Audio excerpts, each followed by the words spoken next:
নমস্কার। আজকে আমরা আলোচনা করব সম্মাননীয়া বিভা চৌধুরী। তিনি এক বাঙালি ভারতীয় নারী, যিনি নোবেল জয়ের অনেক কাছে পৌঁছেও ইতিহাসে হারিয়ে গেলেন।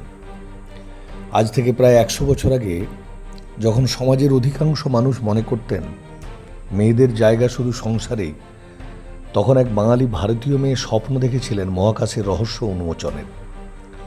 তার নাম বিভা চৌধুরী।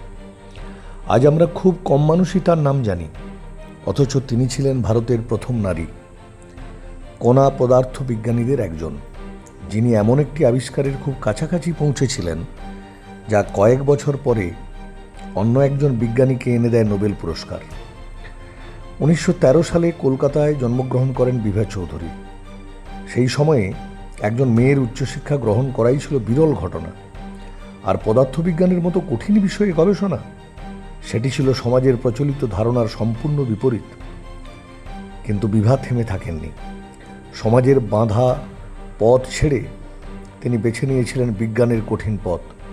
তার মেধা, অধ্যবসায় এবং অদম্য কৌতূহল তাকে পৌঁছে দেয় কলকাতা বিশ্ববিদ্যালয়ের গবেষণাগারে।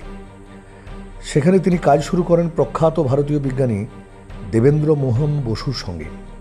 তাদের গবেষণার বিষয় ছিল কসমিক রশ্মি, মহাকাশ থেকে পৃথিবীতে ছুটে আসা রহস্যময় উচ্চ শক্তির কণা। সেই সময় আধুনিক যন্ত্রপাতি ছিল না। বিশেষ ধরনের ফটোগ্রাফিক প্লেট ব্যবহার করে তারা কণার গতিপথ বিশ্লেষণ করতেন।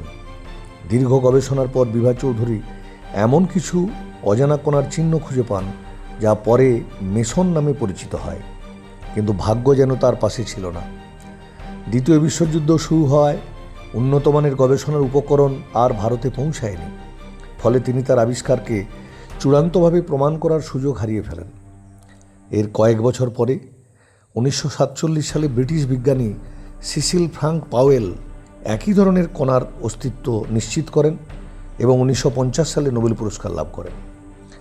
আজও অনেক বিজ্ঞান ইতিহাসবিদ মনে করেন, যদি বিভা চৌধুরীর হাতে সেই সময় আধুনিক প্রযুক্তি থাকত, তাহলে বিশ্বের প্রথম নোবেলজয়ী নারী কণা পদার্থ বিজ্ঞানীদের তালিকায় হয়তো একজন বাঙালি ভারতীয় নারীর নাম লেখা থাকত।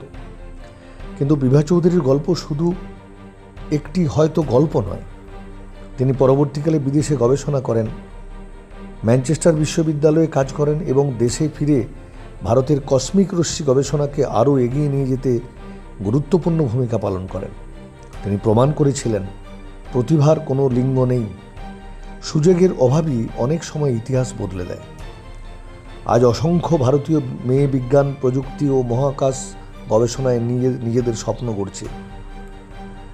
তখন বিভা চৌধুরীর জীবন তাদের অন্য এক উজ্জ্বল আলোকবর্তিকা। হয়তো ইতিহাস তাকে তার প্রাপ্য সম্মান দিতে দেরি করেছে, কিন্তু একজন বাঙালি ভারতীয় নারী হিসাবে তিনি দেখিয়ে দিয়েছেন, স্বপ্ন দেখার সাহস থাকলে সমাজের হাজার বাধাও একজন মানুষের চিন্তাকে আটকে রাখতে পারে না। আর সেই কারণেই বিভা চৌধুরী শুধু একজন বিজ্ঞানী নন, তিনি আগামী প্রজন্মের প্রতিটি মেয়ের কাছে এক অনুপ্রেরণার নাম। নমস্কার।